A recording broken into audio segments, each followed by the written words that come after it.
भारत पर लगे 50% अमेरिकी टैरिफ का न सिर्फ रूस और चीन खुलकर विरोध कर रहे हैं, बल्कि दोनों ही देशों ने भारतीय सामानों के लिए अपने देश का बाजार खोलने की बात कही है। भारत में मौजूद रूसी और चीनी राजनयिकों ने खुला ऑफर दिया है। रूसी राजनयिक रोमन बाबुश्किन ने कहा कि अगर भारतीय कंपनियों को अपने सामानों को अमेरिकी मार्केट में एंट्री दिलाने में भारी टैरिफ के चलते परेशानियों का सामना करना पड़ रहा है, तो इसके लिए रूसी बाजार यथासंभव भारतीय निर्यात का स्वागत कर रहा है।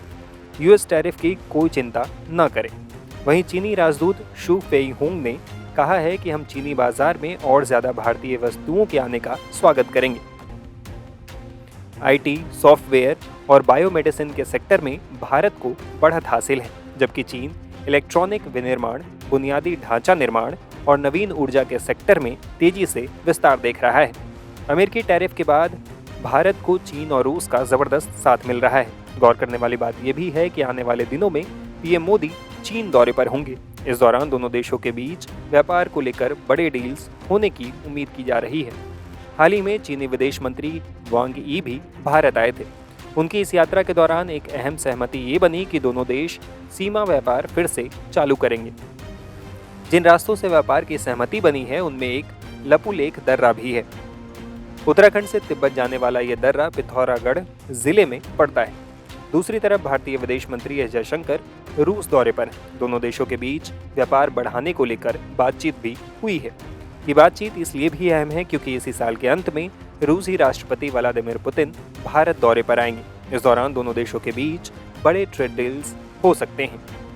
बता दें कि भारत, रूस और चीन तीनों ही $24 ट्रिलियन की अर्थव्यवस्थाओं वाले ब्रिक्स और सामरिक तौर पर महत्वपूर्ण रिक के सदस्य हैं। रिक रूस, भारत और चीन का ग्रुप है।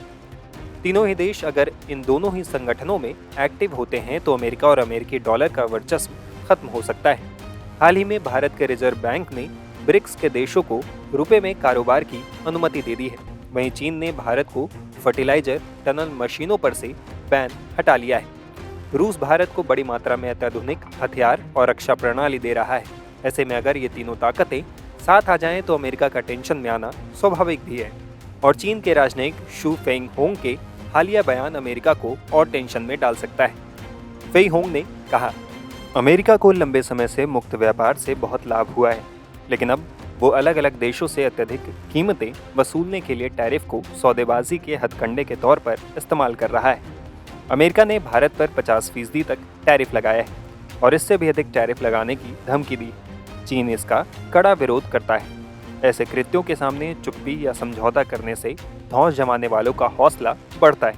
विश्व व्यापार संगठन को केंद्र में रखकर बहुपक्षीय व्यापार प्रणाली को बनाए रखने के लिए चीन भारत के साथ मजबूती से खड़ा है। जब चीन और भारत हाथ मिलाते हैं तो अंतर्राष्ट्रीय संबंधों के लोकतंत्रीकरण और वैश्विक दक्षिण के विकास और वृद्धि की बड़ी उम्मीदें होती हैं। दरअसल अमेरिकी राष्ट्रपति डोनाल्ड ट्रंप ने भारत पर 25% का अतिरिक्त टैरिफ रूसी तेल खरीदने की वजह से लगाई है। ऐसे में रूस तो इस फैसले का शुरू से खिलाफत ही कर रहा था, लेकिन अब चीन भी भारत का खुलकर साथ दे रहा है।